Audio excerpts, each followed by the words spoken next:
Assalamualaikum warahmatullahi wabarakatuh. Kami dari kelompok 3 yang beranggotakan 1. Aura Satya Pinasti, 2. Rasinta Cekista Kesariandini, 3. Salma Adnin Fauziah, 4. Dimas Elang Prayogo, dan 5. Anrik Hari Triskoloh. Kami akan mempresentasikan hasil kerja kami yang berjudul Konsep Perkembangan dalam Konstelasi Psikologi dan Pendidikan. Materi yang pertama yaitu perkembangan sebagai cabang psikologi. Sebagaimana seperti yang diungkapkan sebelumnya, bahwa perkembangan adalah perubahan-perubahan yang bersifat kualitatif pada aspek pematangan fungsi organ individu.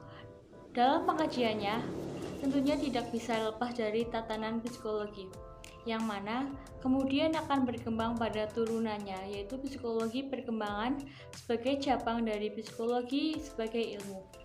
Menurut Siti Kartini Suhadirman 2016, psikologi perkembangan adalah cabang psikologi yang mempelajari perubahan pada individu, baik perubahan fungsi fisik, mental, dan sosial yang terjadi sepanjang rentang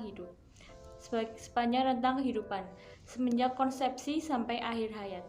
Dapat kita simpulkan bahwa psikologi perkembangan adalah suatu ilmu yang mempelajari secara sistematis perkembangan perilaku manusia sepanjang rentang hidupnya, dari masa konsepsi hingga menjelang mati. Dan ilmu ini termasuk psikologi khusus, yaitu psikologi yang mempelajari kekhususan daripada tingkah laku individu. Materi selanjutnya akan dijelaskan oleh Andin. Pengertian psikologi perkembangan menurut para ahli. David J. Miller 1996, Psikologi Perkembangan, branch of psychology that studies physical, cognitive, and social change throughout the lifespan. Linda L. Dadoff 1991, Psikologi Perkembangan adalah cabang psikologi yang mempelajari perubahan dan perkembangan struktur jasmani, perilaku, dan fungsi mental manusia yang dimulai sejak terbentuknya makhluk ini melalui pembuatan hingga menjelang mati. M. Lerner 1976, Psikologi Perkembangan sebagai pengetahuan yang mempelajari persamaan dan perbedaan fungsi-fungsi psikologis sepanjang hidup. Kesimpulan, psikologi perkembangan adalah sebuah studi yang mempelajari secara sistematis perkembangan perilaku manusia secara otonomi, yaitu mempelajari struktur jasmani, perilaku, maupun fungsi mental manusia sepanjang rentang hidupnya atau lifespan, dari masa konsepsi hingga menjelang akhir hayat. Manfaat psikologis pendidikan bagi penyelenggara pendidikan. Berdasarkan manfaat atau kegunaan ilmu jiwa psikologi dapat dibagi menjadi dua, yakni ilmu jiwa teoritis dan ilmu jiwa praktis.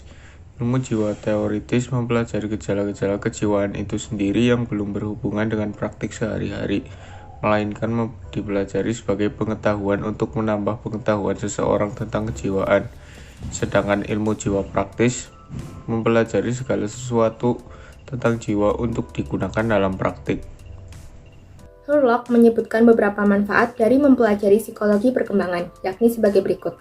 1. Membantu mengetahui apa yang diharapkan dari anak dan kapan yang diharapkan itu muncul. 2. Mengetahui apa yang diharapkan dari anak memungkinkan untuk menyusun pedoman dalam bentuk skala tinggi berat, skala usia mental, dan skala perkembangan sosial atau emosional. Yang ketiga, pengetahuan tentang perkembangan memungkinkan para orang tua atau guru memberikan bimbingan belajar yang tepat kepada anak. Yang terakhir, dengan mengetahui pola normal perkembangan, memungkinkan para orang tua dan guru untuk sebelumnya mempersiapkan anak menghadapi perubahan yang akan terjadi pada tubuhnya, perhatiannya, dan perilakunya. Yang terakhir adalah kesimpulan. Pendidikan pada dasarnya adalah usaha sadar untuk menumbuhkan potensi sumber daya manusia peserta didik dengan cara mendorong dan memfasilitasi kegiatan belajar mereka. Dengan bekal pengetahuan, psikologi juga dapat dipakai sebagai bahan untuk menilai tingkah laku normal, sehingga kita dapat mengetahui apakah tingkah laku seseorang itu sesuai tidak dengan tingkat kewajarannya, termasuk tingkah kenormalan tingkah laku kita sendiri. Sekian presentasi dari kelompok kami. Apabila kurang lebih mohon maaf. Wassalamualaikum warahmatullahi wabarakatuh.